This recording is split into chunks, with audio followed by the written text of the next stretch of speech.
Who was Basiliscus? Was a Stoic philosopher. Let's find out in this episode of Philosophy in a Minute. Basiliscus was a Stoic philosopher and Roman senator who lived during the 2nd century AD. Very little is known about his life, but we know that he was born in the city of Bithynia, which is now part of Turkey. We also know that he traveled extensively throughout the Mediterranean and studied philosophy in Athens before returning to Rome, where he held various political offices, including the consulship in 138 AD. What's interesting about Basilides is that he was a Stoic philosopher who denied the existence of an incorporeal soul or spirit. This view was quite controversial at the time since it went against the beliefs of most other philosophers and theologians. The belief in an incorporeal soul was widespread in the ancient world and was based on the idea that the soul was immortal and could exist independently of the body. However, Basiliscus rejected this view and argued that the soul was not separate from the body but was instead identical with the body. He believed that when the body died, the soul also died and there was no such thing as an afterlife. But why did he hold these controversial views? Well, according to one story, Basiliscus came to his heretical conclusions after having a vision while he was sailing. Here's how Diogenes Laertius tells the story. While he was sailing across the sea, he saw a dolphin leaping around the ship and cried out in amazement at its graceful movements. But then the dolphin suddenly disappeared beneath the waves and the ship continued on its course. When Basiliscus asked the helmsman if they were going to continue on the same course since they had lost the dolphin as a guide, the helmsman replied, "How can we change our course? We are not aware of where we are going."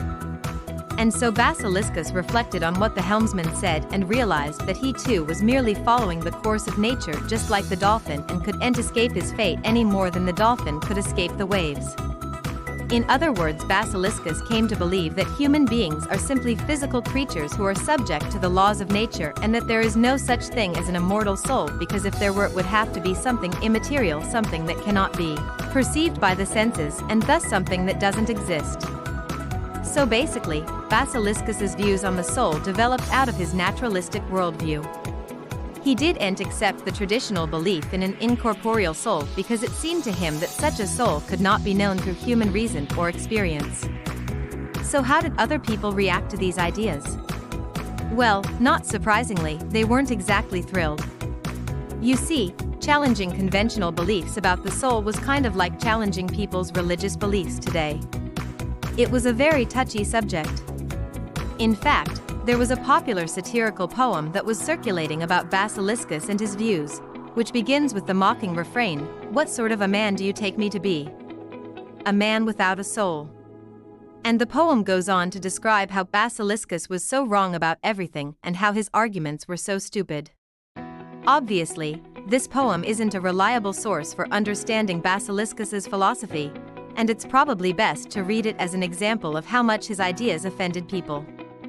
In fact, there was even a law passed in Athens in 135 BCE that forbade anyone from discussing the soul in public. This law is known as the Heracleides Law, named after the philosopher Heracleides who proposed it. And it's thought to have been passed in response to the growing popularity of Stoicism, which challenged traditional Athenian beliefs about the soul.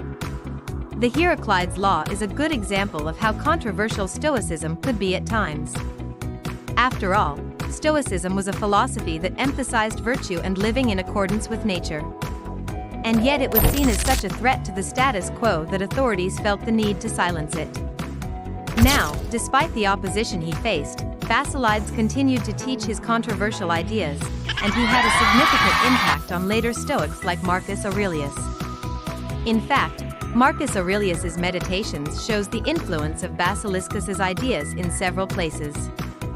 For example, in Meditation 4:3, Marcus Aurelius writes, "The soul is like a sphere, its nature is round, and wherever it is turned, it is beautiful." And in Meditation 6:24, he writes, "When you look at the heavens, think about how every part of it is filled with souls, not only those of the gods, but also those of men and animals." These passages reflect Basiliscus' belief that the soul is a natural thing that is present in all living beings.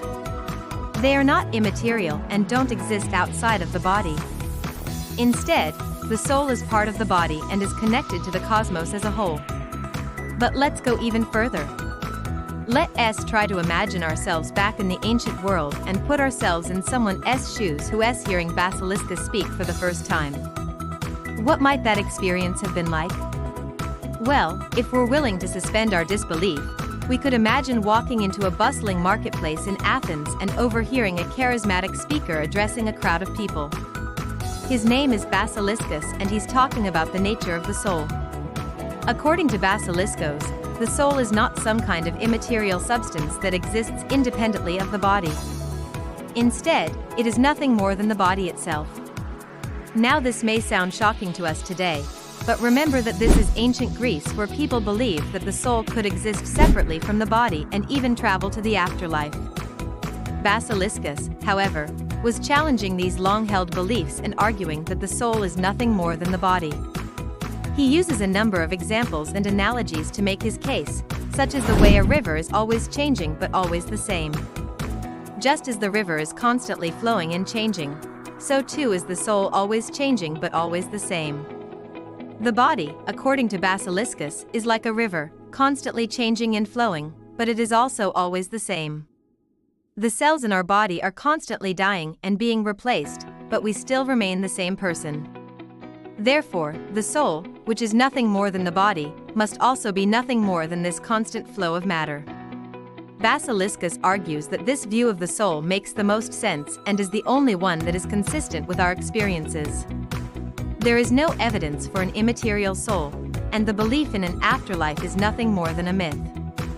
As Basiliscus continues his speech, he acknowledges that his ideas are controversial and that many people will disagree with him. But he argues that it is important to be willing to question traditional beliefs and to be open to new ideas. Even if his ideas are unpopular, Basiliscus believes that it is better to be right than to be popular. He ends his speech by calling on his listeners to be courageous and to follow the truth wherever it may lead them. And that, my friends, is the end of our philosophy in a minute. Thank you for watching. And if you want to learn more about Stoicism, check out the playlist. Also, if you enjoy what I'm doing here and you want to support my work, consider supporting me through donations. Your support will help me to keep producing these videos and to make them even better. So thank you for watching. Take care.